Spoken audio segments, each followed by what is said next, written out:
우리가 말하는 것을 들어보면 그 사람의 내면을 알 수가 있습니다. 내적 상태를 알 수가 있습니다. 걱정이 많은 사람은 한숨부터 내쉽니다. 평소에 이제 한숨이 있는 거죠. 이런 거를 계속해요. 자기도 모르는 사이에 합니다. 걱정이 많은 거예요. 뭔가 이제 괴리가 있는 삶에 자기가 소망하는 거와 현실을 하고 뭔가 차이가 있는 거죠.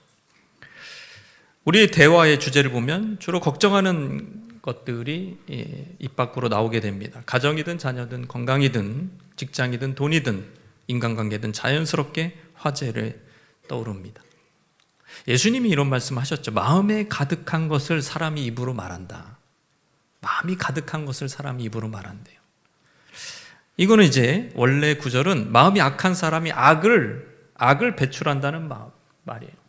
근데 이제 달리 적용하면 마음에 즐거움이 있는 사람도 말로 들떠서 자기의 행복감을 말로 표현합니다. 누군가에게 고마움이 있다면 고맙다는 감사의 말을 표현합니다. 섭섭한 사람은 그 얼굴과 표정에서 드러납니다. 그렇다면 인간의 상태가, 그 영혼의 상태가 굉장히 최상이라면 어떤 말이 나올까요? 어떤 말이 나올까요?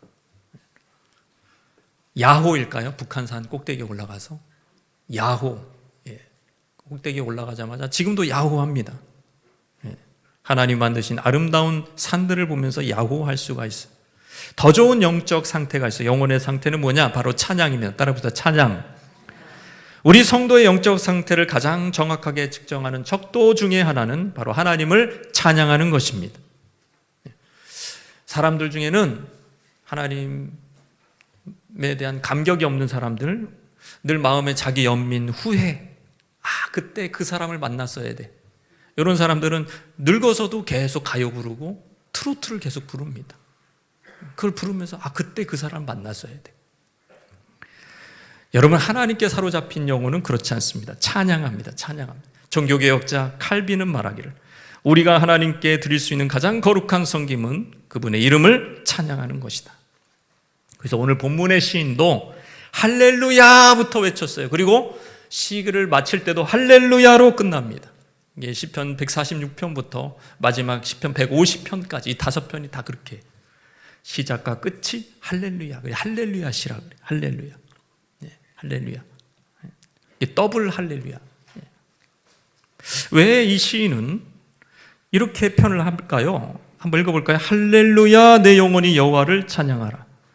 너의 생전에 여호와를 찬양하며 나의 평생에 내 하나님을 찬송한다. 내 생전에, 내 숨쉬는 동안에, 내 평생에 여호와를 찬양한다. 왜 이렇게 표현할까요? 하나님 만나고 보니까, 하나님 의지하고 보니까 하나님만큼 좋은 게 없는 거예요. 하나님만큼 좋은 게, 하나님 의지하는 것만큼 이 세상에서 좋은 일이 없습니다.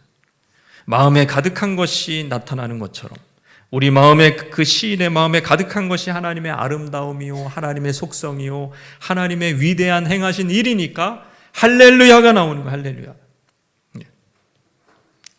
아무것도 없는 상태에서 나오지 않습니다. 광화문에 가면 지금도 세종대왕 이순신 상인을 볼 수가 있어요. 누구도 토를 달지 않아요. 그들이 행한 일들이 있기 때문에. 성도인 우리는 할렐루야를 외칠 수 있습니다. 하나님이 행하신 일이 크고 놀랍기 때문입니다. 제가 제 인생을 돌아볼 때 정말 후회 없고 기쁘고 만족스러운 일은 하나님을 의지한 일이에요. 하나님을 의지하는 거. 그게 그렇게 좋은 거구나. 하나님만 의지하는 게. 저는 하나님을 의지했던 제 삶에 대해서는 전혀 후회가 없습니다. 지금도 하나님을 의지하는 것이 가장 행복하고 좋습니다. 그렇다면 오늘 모인 모든 성도님들, 또 처음 오신 분들, 사람이 의지해야 할 대상은 무엇입니까? 사람이 의지해야 할 대상, 따라 하실까요? 도울 힘이 없는 인생은 의지할 대상이 아니다. 도울 힘이 없는 인생은 아니라는 거. 일단 이 후보에서 내려놓으라는 거죠. 도울 힘이 없는 인생은 의지할 대상이 아니다. 시편 146편 3절 말씀 읽겠습니다. 시작. 귀인들을 의지하지 말며 도울 힘이 없는 인생도 의지하지 말지니. 그 사람은 의지할 대상이 아니다. 인생을 시인이 뭐라고 표현했죠? 도울 힘이 없는 인생이다. 그렇게 표현했어요. 귀인들은 옛 번역에서는 방백들 또는 힘 있는 고관들이라고 번역되어 있는데, 흥미로운 점은 자, 이렇게 힘과 권세가 있는 귀인들조차도 도울 힘이 없는 범주, 도울 힘이 없는 인생의 범주 안에 넣었다는 거예요. 여러분, 힘 있고 영향력 있는 귀인들이 우리의 뒷배가 되거나 내 라인에 위에 있다거나 얼마나 좋은 일이에요? 도와주지 않을까요? 그러나 성경은 힘 있어 보이는 귀인들 역시 도울 힘이 없는 인생밖에 안 된다라고 단정을 합니다. 그들의 권세 자체를 신뢰할 수 없다는 거죠. 무슨 근거로 시인은 귀인들의 도움이 필요 없다, 귀인들의 도움이 결국에는 힘이 없는, 도울 힘이 없는 것밖에 안 된다라고 규정을 했을까요? 바로 4절에 나옵니다. 귀인들이 뭘 잘못했기 때문이 아니라, 자, 시작. 그의 호흡이 끊어지면 흙으로 돌아가서 그날에 그의 생각이 소멸하리로다. 귀인들도 한낱 죽을 목숨이라는 거예요. 귀인들도 아담이 흙으로 돌아간 것처럼 같은 운명이라는 것입니다. 아무리 권세가 있어도, 아무리 힘이 있고 돈이 있어도 죽을 운명이라는 거예요. 그래서 도울 힘이 없는 인생이라고 얘기하는 것입니다. 인간 자체가 의지할 대상이 아니라는 근거, 바로 호흡이 끊어지면 그 당일에 그의 원대한 계획, 사상, 생각 이런 것도 소멸되고 말 것이다. 그래서 사상 같은 것도 굉장한 사상가가 있지만 사실은 후대에서 막 그거를 조작을 하고 왜곡을 하고 자기의 입맛에 맞게 여러분 바꿔버립니다. 이상하게 써요, 나중에는. 그런 것들이 얼마나 많습니까? 인생이 죽으면 흙으로 돌아가서 세상에서 소유하고 누렸던 부와 권세 다 사라지는 겁니다. 한날에, 죽는 날에 끝나는 거예요. 이게 인간 자체의 속성을 말합니다. 과거 사역할 때 전도에 열심인 성도가, 그런 성도는 이제 목사를 귀찮게 해요. 아주 피곤하게 만들어요. 저는 이제 그게 좋다고 생각해요. 뭐라고 하냐면 이제 가자는 거죠. 목사님 기도해 줘야 될 분이 있습니다. 제가 이제 접촉하는 분이고 전도할 대상인데 한번 가보자는 거예요. 그러면서 이제 가서 제가 기도해 주러 가다 보니까 이제 가서 보니까 형편이 안 좋아 보여요. 아주 키도 크시고 그래도 이제 아프신 것 같아요. 집안 형편도 안 좋아 보여요. 그리고 이제 신방을 마치고 나오는데 이분이 하는 얘기가, 이분이 과거 정권에서 하늘에 나는 새도 떨어뜨리는 바로 그분이라는 거예요.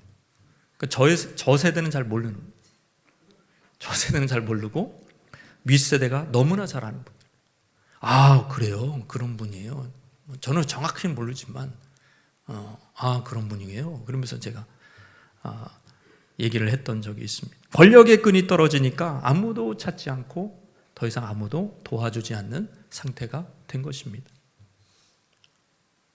또 한 번은 네노라는 큰 부자였던 분이 입원해 계시는데 기도를 또 하러 가세요. 기도하러 갔어요. 이분이 큰 사업을 일으켰는데 하루아침에 자연재해로 모든 게 풍비박산났다는 거예요. 하루아침에 자연재해. 빚더미에 올랐고 투자를 받았기 때문에 가정도 깨졌다는 거예요. 부와 권력이 무너지는 데는 그리 오랜 시간이 걸리지 않았습니다.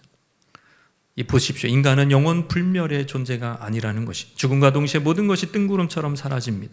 인간은 유한하기 때문에 끝까지 도울 수 없습니다. 어떤 인간이 우리는 계속 믿을 만하냐 안 믿을 만하냐, 좋으냐 저 사람이 나쁘냐 그걸 따져요.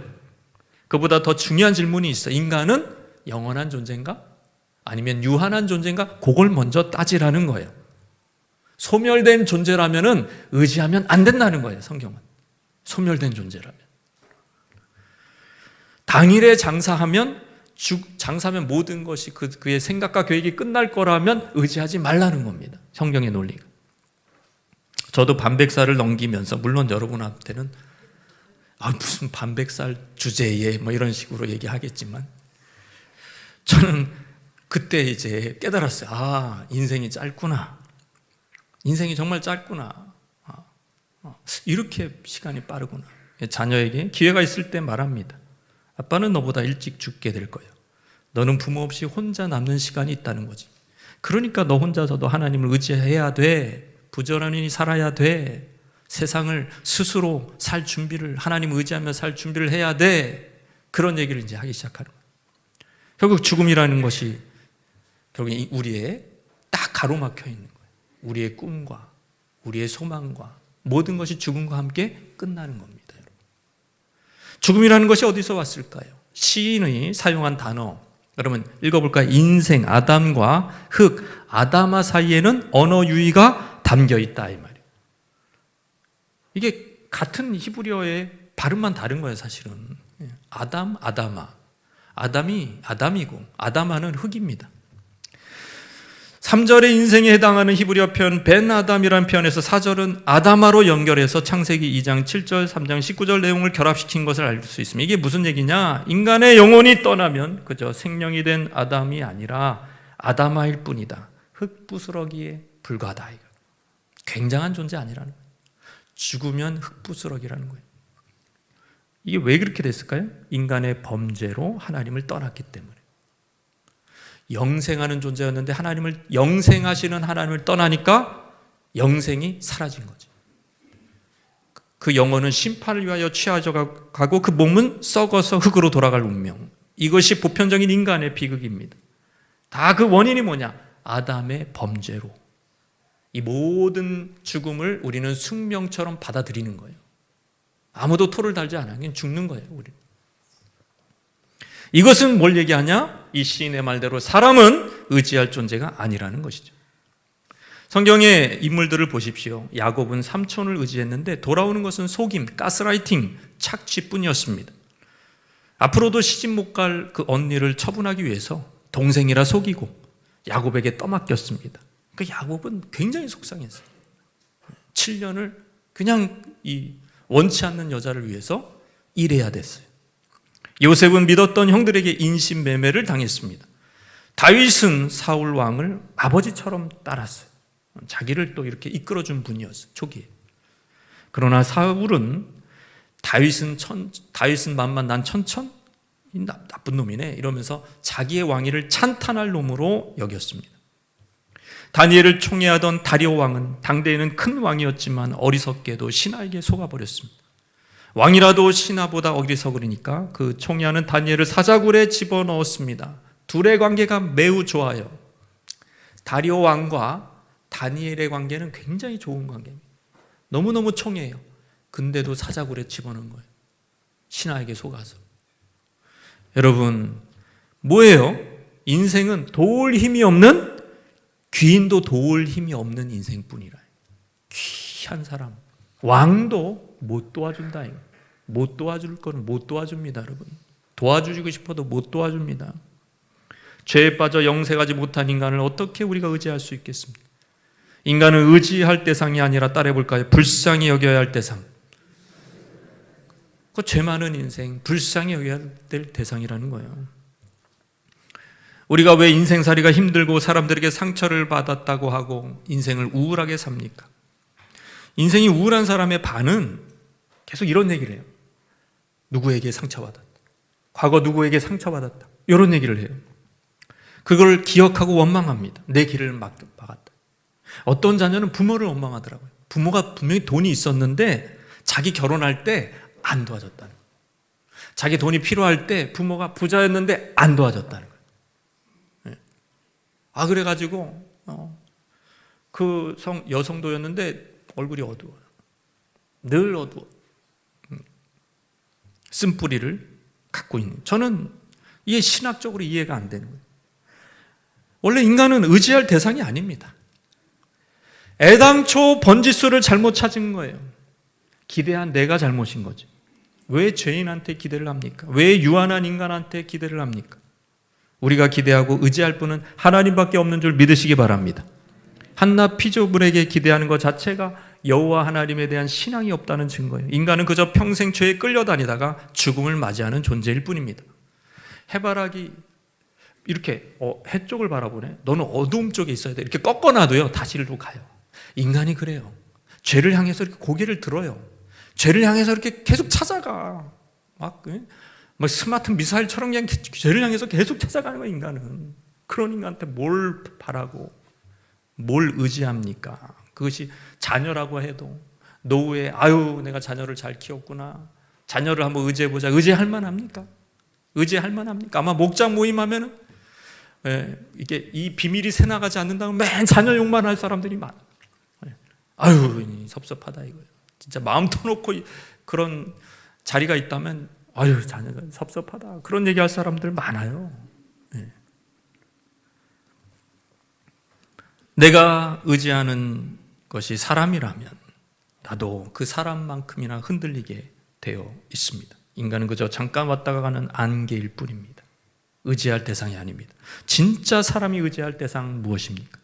누구입니까? 따라해봅시다. 구원을 베푸실 창조주, 구원을 베푸실 창조주가 우리가 진짜 의지할 대상이라는 말이에요. 5절 말씀입니다. 5절 말씀 시작. 야곱의 하나님을 자기의 도움으로 삼으며 여호와 자기 하나님에게 자기의 소망을 두는 자는 복이, 누가 복이 팔복처럼 누가 복이 있어요? 여러분 복된 사람 되고 싶어요? 복 있는 사람 되고 싶어요? 누가 복이 있다 그래요? 하나님에게 자기 소망을 두는 사람, 그 사람이 복이 있다. 그걸 어떻게 표현하면 야곱의 하나님을 자기 도움으로 사는데 하필 이스라엘 하나님도 아니야. 야곱의 하나님입니다. 야곱은 뭡니까? 도움을 받을 만한 자격이 없는 사람. 속이고 거짓말하고 자격이 없어요. 근데 여호와가 그를 도우셨단 말이에요. 왜 도우셨을까요? 벼랑 끝에 몰렸다. 야곱의 하나님 할 때 생각나는 것은 야곱이 벼랑 끝에 몰렸을 때의 태도입니다. 이게 중요해요. 우리가 벼랑 끝에 안 몰린 사람 없어요. 여러분이 짧게 살든 길게 살든 벼랑 끝에 몰린단 말이에요, 사람은. 근데 야곱이 어떻게 했어요? 진짜 벼랑 끝에 몰렸을 때 딱 어떻게 했어요? 그게 언제입니까? 자기 형님 에서가 칼 차고 400명과 함께 칼을 다 차고 400명이 자기를 죽이러 오는 거예요. 벼랑 끝에 몰렸어요. 그동안 모은 재산이 많았거든요. 그걸 선물로 보내도 마음이 하나도 안 보여요. 결국에는 이 재산도, 그 쌓아뒀던 재산도 자기를 건져주지 못하는 쓸모없는 것들이었어요.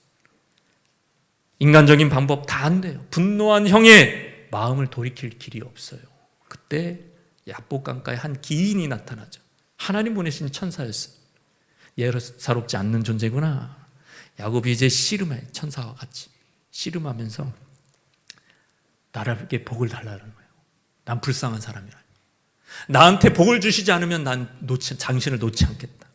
이 천사는 약간 이게 이제 뭐 약간 서양 드라큘라의 뭐 약간 뭐가 좀 있는지 해가 뜨면 안 돼. 일단 해가 뜨면은 이 천사가 이게 지금 해롱해롱합니다. 그래서 빨리 떠나야 되는데 그때까지 계속 붙들고 있는.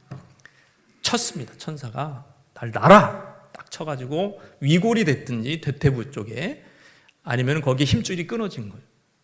그냥 너덜너덜해진 거죠. 다리가 힘으로 달려있는 게 아니라 그냥 다리가 이렇게 막 달려있는 거예요. 그런데도 그 삿발을 안 놔요.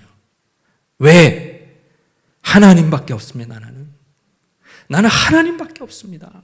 이 벼랑 끝에서 날 불쌍히 여겨주시지 않으면 난 죽습니다. 난 망합니다. 하나님밖에 없습니다. 딱 요 자세로 안 놓는 거. 날 축복해 주시지 않으면 난 못 놓습니다. 여러분 이게 야곱의 하나님이에요. 그러면 결과는 어떻게 됐어요? 예?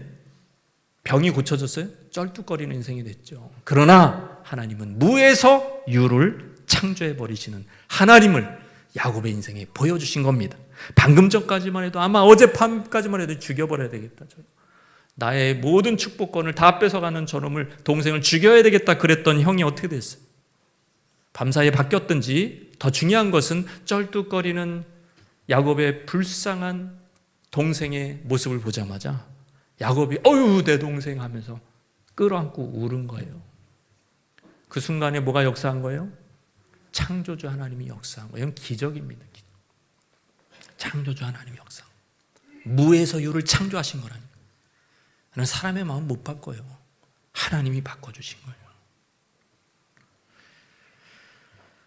아이고 이 동생아 그렇게 고생한 줄도 모르고 이러고 이제 바뀌었다니까. 6절에 보십시오. 여호와는 천지와 바다와 그 중에 만물을 천지 하늘과 바다와 그 다음에 땅과 하늘과 바다 이 세 가운데 있는 모든 생물을 채우셔. 그게 바로 하나님이십니다. 천지를 지으신 하나님, 우리의 유한한 인생과는 차원이 다르단 말이에요. 자, 이 시편의 이 시상의 흐름이 처음에는 누구를 찬양할 것인가? 그 다음에 두 번째는 누구를 의지할 것인가? 마지막으로는 창조주 하나님으로 옮겨갑니다. 창조주가 아닌 것들은, 존재들은 의지할, 따라해볼까요? 가치가 없다. 요 얘기를 하고 싶은 거예요. 창조주가 아닌 이 피조물에 속한 것들을 의지할 하나의 일전의 가치도 없다는 거예요. 오직 창조주만 가치가 있다. 의지할 가치가 있다. 창조주를 의지해야 야곱의 하나님처럼 도움을 얻거나 구원을 받을 수 있다는 것입니다. 우리가 뭔가를 의지할 때는 믿는 대상에 능력이 있기 때문입니다. 공부 못하는 아이를 선생님한테 부탁합니다. 학부모가 선생님만 믿어요. 그 능력이 전제되어 있는 거죠. 짓궂은 날씨에 낚시꾼들이 배를 타고 가다가 지금 난리가 났어요. 이거 엎어지게 생겼어요. 선장님만 믿어요. 권위자를 믿는 거예요. 의사는 말할 것도 없고. 여러분, 그런데 그런 전문가도 때로는 우리의 믿음을 배신합니다. 전문가의 말을 믿어요. 여러분, 자산가들이 전문가의 말을 믿고 펀드에 들었대요. 이게 오래된 얘기가 아닙니다. 무슨 라임인지 무슨 오렌지인지 잘 모르겠는데 그런 펀드 같은 게, 오렌지 펀드 이런 거. 그게 사기로 드러나는 거를 대형 은행의 전문가들이 몰랐어요. 그렇게 사기로 해놓은 걸 모르고, 본인들도 모르고 그 전문가인 사람들이 이제 어르신들한테 이렇게 유도를 한 거예요. 이거 들으라고. 여러분, 그게 그 투자액이 1조 몇천억이랍니다. 여러분, 1조 몇천억. 그 많은 사람들이 거기다가 자기의 노후 재산을 다 넣은 거예요. 다 그게 사기였어요.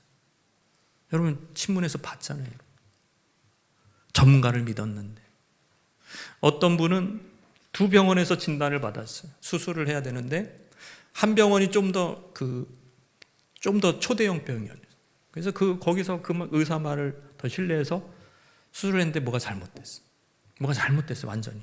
그래서 알고 보니까 처음 말했던 의사의 말이 맞았던 거예요. 계속 그 얘기를 이게 전문가의 배신. 여러분, 아무리 대학병원에 가도요, 모든 병이 나을 것 같지만 의학적으로 완치 불가한 병들이 통계적으로 반이 넘습니다. 못 고치는 병이 더 많다는 거예요. 그런데 창조주 하나님은 어떤 분이십니까? 불가능을 가능하게 하신 창조주. 그분에게는 불가능이란 없어요. 146편 7절 8절이요. 시작. 억눌린 사람들을 위해 정의로 심판하시며 줄인 자들에게 먹을 것을 주시는 이시리로다. 여호와께서는 갇힌 자들에게 자유를 주시는 도다. 여호와께서 맹인들의 눈을 여시며. 인간이 할 수 없어요. 인간 사회에서는요, 필연적으로 억눌린 자, 줄인 자, 갇힌 자, 병든 자가 존재합니다. 여러분, 심지어 선진국에 가도 억눌린 자, 가난한 자, 갇힌 자, 병든 자가 존재합니다. 시카고 굉장히 너무 멋질 것 같아. 시카고에 가서 이제 거리를 걷는데요, 계속 뭘 불러. 그러니까 불황자들이 왜 이렇게 많은지 계속 한 블럭당 한 사람. 동양이니까 계속 불러. 뭘 달라고. 와, 여기가 뭐냐 이게. 이렇게 유명한 도시가 왜 이러냐? 억눌린 자, 줄인 자, 갇힌 자, 병든 자. 선진국에도 있어요. 여러분, 우리는 정권이 바뀔 때마다 기대합니다. 뭔가 새 정권이 들어설 때마다 조심스럽게 희망을 가져봅니다. 그러나 그 소망이 얼마나 부질없는 짓인지 깨닫는 데는 많은 시간이 필요하지 않아요. 왜? 공산주의든 자본주의든 억눌린 자, 가난한 자, 갇힌 자, 병든 자의 문제를 풀지 못한다는 거예요. 예수님이 약속하신 거예요. 예수님이 푼다. 복음이 푼다. 십자가의 은혜가 푼다. 할렐루야. 그 모든 문제, 사회적인 정의의 문제, 그 모든 문제, 병의 문제, 그 근본에는 또 뭐가 있어요? 죄의 문제 있고, 그 죄의 문제를 예수 그리스도의 십자가의 보혈로 푼다는 거예요, 여러분. 그 사명을 저와 여러분 교회에게 맡겨주신 줄 믿습니다.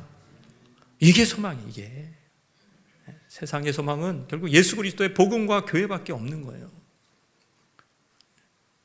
우리가 소망입니다. 하나님의 형상을 따라서 이제 하나님이 하시는 그 일이 무엇인지 우리가 깨닫고 우리가 그 사역에 동참하기 시작할 때 우리 옆에 분에게 당신이 소망이십니다. 인간을 의지하라는 얘기 아니라 바로 우리가 하나님을 의지하게 될 때 세상의 소망은 바로 교회라는 거. 세상의 소망은 교회가 되는 거예요. 창조주 하나님을 제대로 믿는 사람이, 딱 한 사람이 딱 있어요. 집안에 그 사람. 다 안 믿어요. 다 불교 신자고, 다 절하고, 다 어디 무슨 뭐 쓰고, 예? 제사 드리고, 다 차례상 차리고, 다 그런데 그 한 사람이 소망인 거예요. 왜? 창조주 하나님이 소망인데 그 하나님 의지하니까. 그 사람이, 그래서 집안이 바뀌어요, 안 바뀌어요? 바뀌는 거예요. 여러분이 왜 오늘 전도하는데 안 데려오셨어요? 다 바뀐 거예요, 여러분. 다 전도를 한 거죠. 저는 그렇게 믿고 싶어요. 그냥 다 전도를 한 거예요, 이미. 다 교회를 다니는 거예요, 그냥 지금. 옆에서 한 사람도 전도할 사람이 없어. 그냥. 다 전도해가지고. 아니, 실제 그런 집안을 제가 한둘이 봅니까? 여러분, 봅니까? 안 봅니까? 나 때문에, 나 한 사람 때문에. 여러분, 그게 창조자 하나님의 영광인 줄 믿으시기 바랍니다. 사람이 의지할 대상은 무엇입니까? 마지막으로 시작. 풍성한 삶으로 이끌어줄 언약. 풍성한 삶으로, 이 언약은요 구원뿐만 아니라 풍성한 삶으로 이끌어줍니다. 하나님을 믿는 재미가 뭐냐면, 기쁨이 뭐냐면 이게 풍성해지는 거예요. 풍성해지는 거. 시편 146편입니다. 이렇게 창조자 하나님 얘기했다가 바로 이 얘기가 나와요. 시작. 영원히 진실함을 지키시며. 그래요. 이 진실하다, 에메트라는 건 언약적 용어입니다. 언약적 용어. 지킨다. 여기선 분사로 나와 있어요. 결국 유일하게 명확한 분사인 핫세멜, 지키시는 분은 하나님이 언약에 충실하신 분임을 강조하는 표현입니다. 따라해봅시다. 하나님은 언약적으로 행동하신다. 근데 허접한 사람이 약속을 하면 우리는 의심을 하잖아요. 또 돌아보고 또 돌아보고 그 약속 확인하고. 왜? 안 믿어지니까. 그러나 하나님이 전능하신 분이, 능력이 무한하신 분이 약속을 했어요. 그 얘기는 뭐예요? 된다는 거예요? 안 된다는 거예요? 복을 준다는 거예요? 안 준다는 거예요? 복을 주신다는 거예요. 일부러 복을 주시기 위해서 우리가 언약을 맺은 줄 믿으시기 바랍니다. 하나님 축복해 주시는 방법은 언약이에요. 언약을 통해서 우리를 축복해 주시는 거예요. 주께서는 변함없는 분이시고 능력이 한이 없으신 분이시고 그분이 언약을 이행하신단 말이에요. 우리는 배신할지라도 하나님은 이행하십니다.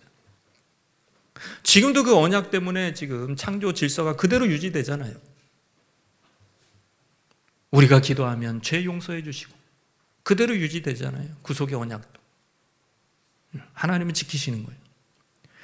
창조주의 능력과 언약을 지키는 진실함은 서로 연장되어 있습니다. 진실한 사람은 처음에는 많았지만 점점 적어져요. 왜? 상황이 그렇지 않거든. 진실하게 사람들이 다 시작을 해요. 어릴 때 보세요. 더 진실하지. 근데 어떻게 변합니까? 사람은? 변해요. 진실하지 못할 때가 나와요.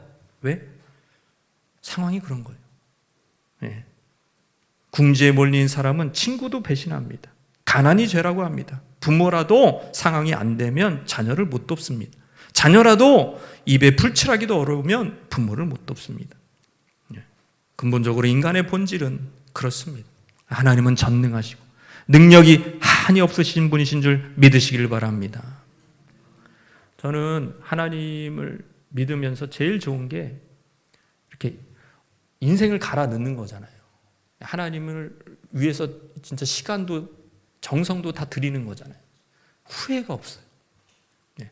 후회가 없어요. 근데 예를 들어 직장을 예를 들어 볼까요? 지금 AI 시대잖아요.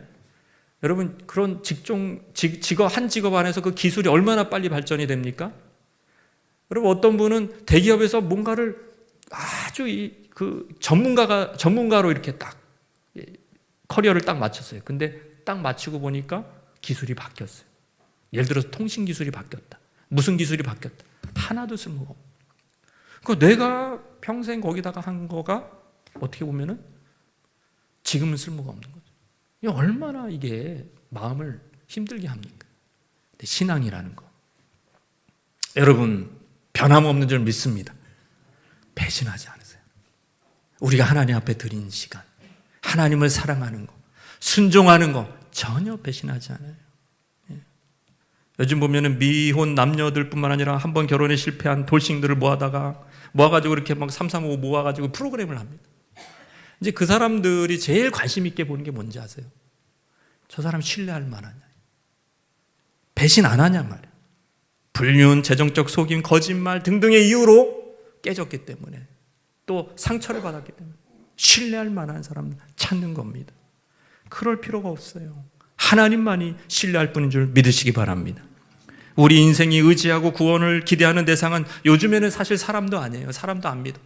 똑똑해져가지고. 뭘 믿냐? 돈을 믿습니다. 물질을 믿습니다. 지금 대한민국에서 3, 3, 5 주부들, 3, 40대 직장인들이 모여서 하는 이야기의 90%는 돈 얘기입니다. 돈이 없으면 인생이 망했다, 그렇게 말합니다. 근데 어떤 사람은 되게 자유로워 보여요. 나는 결혼도 싫대, 자녀도 필요 없다고 말합니다. 그런데 그 사람들이 돈에 대해 초연한 게 아니에요. 오히려 돈의 지배를 받고 있기 때문에, 나는 돈이 없으니까, 깔려있는 게 뭐냐면 돈이 없으니까 나는 그럴 돈이 없으니까 안 한다. 결국에는 돈의 지배를 받고 있는 겁니다. 돈에서 자유로운 게 아닙니다. 돈 때문에 울고 돈 때문에 웃는데, 돈을 의지한다고 돈이 돈을 주지 않습니다. 돈은 쉽게 배신합니다. 예레미야서 17장 11절 말씀입니다. 시작. 불의로 치부하는 자는 자구새가 낳지 아니한 알을 품은 것 같아서 그의 중년에 그것이 떠나겠고 마침내 어리석은 자가 되리라. 쉽게 쌓은 부는 쉽게 배신한다는 것이죠. 자구새가 내 새끼인 줄 알고 거기다가 막 시간과 정성과 모든 열정을 다 거기다 쏟았어요. 근데 갑자기 떠나고. 그게 돈이라는, 돈의 손질. 갑자기 내가 그동안 얼마나 내가 내 몸을 갈아 넣어서 이 새끼를 키웠는데 이게 갑자기 떠나가. 내 새끼가 아니었어요. 이게 돈이라는 거예요. 돈의 속성이라는 겁니다. 지금 전 세계는 미국을 따라서 돈을 막 뿌리고 있습니다, 여러분. 그 얘기는 뭐냐면 현금 가치가 쪼그라들고 있다는 거예요. 이게 이 전문가들의 예언은 사실로 받아들여야 돼요. 그래서 한 1, 2년 후가 되면 우리가 가진 현금 가치가 3분의 1로 아마 쪼그라들 겁니다. 거의 그렇게 될 거예요. 3분의 1이 아니에요. 3분의 1은 사라질 거예요. 한 3분의 2만 남겠죠. 우리도 모르는 사이에 그러고 되고 있는 거예요.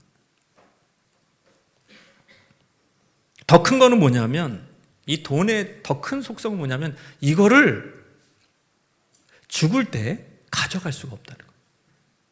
돈을, 이게 어떻게 피같이 번 돈인데 죽을 때 이걸 다 놓고 가야 돼요. 그러니까 자산이 큰 사람일수록 어떤 사람은 100분의 1도 못 쓰고 어떤 사람은 1000분의 1도 못 쓰고.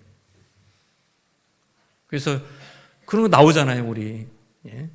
그 탤런트 전원주 씨 이야기 나오잖아요. 그거 보죠. 그러니까 지금이라도 막 돈을 쓰려고 막. 근데 못 쓰실 것 같아요, 아무리 봐도. 막 호텔 다니시고 막 그래요. 안 될 것 같아요. 그래 너무 많이 모으셔가지고 그거 다 못 쓰시고 이제 못 쓰셔. 100분의 1도 못 쓰셔. 그게 돈의 속성입니다.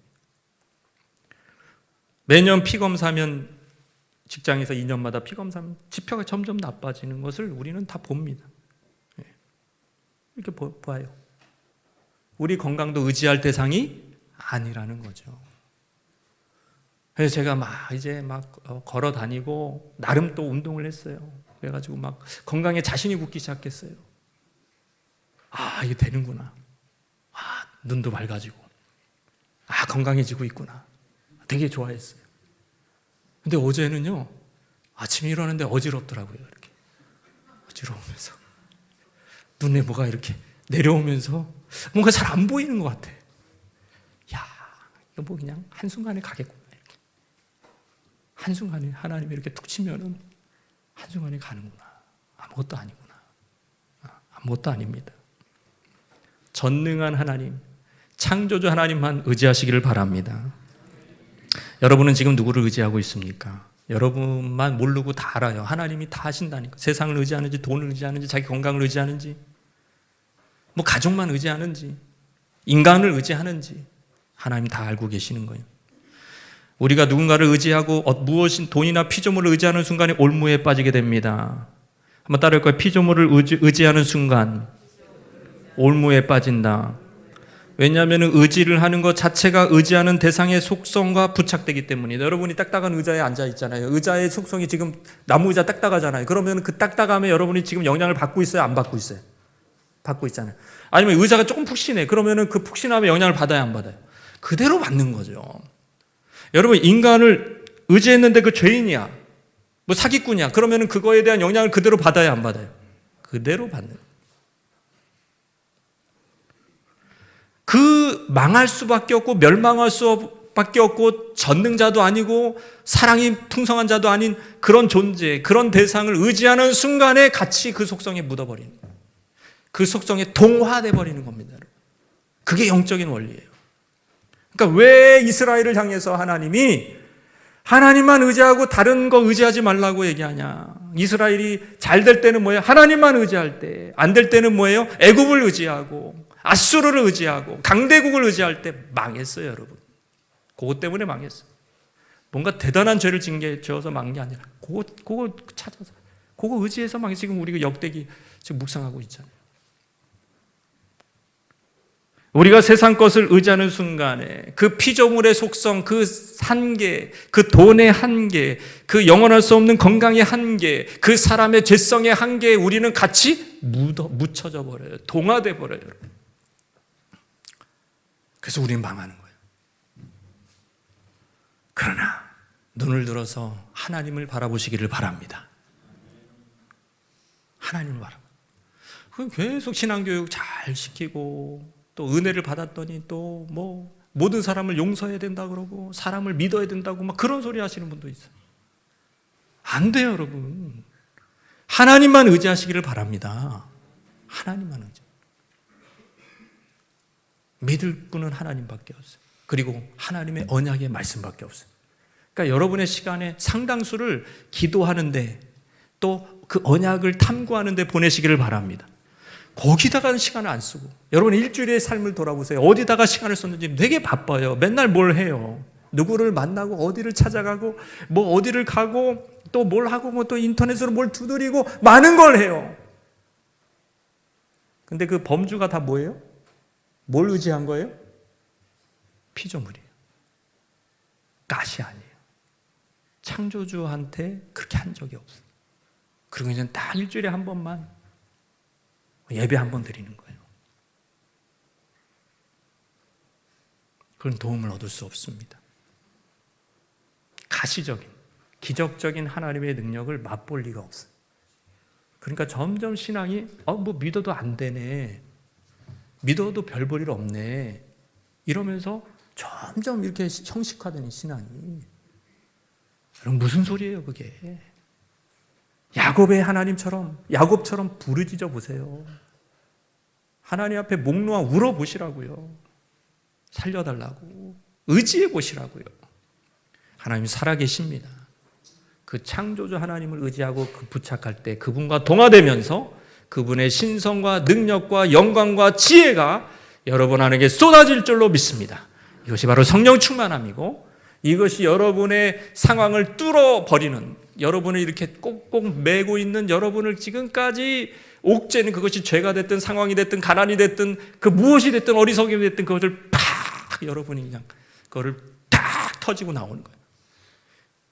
구원이 일어나는 거죠. 그럴 수 있는 유일한 길은 창조주 하나님만을 의지하는 길인 줄 믿으시기 바랍니다.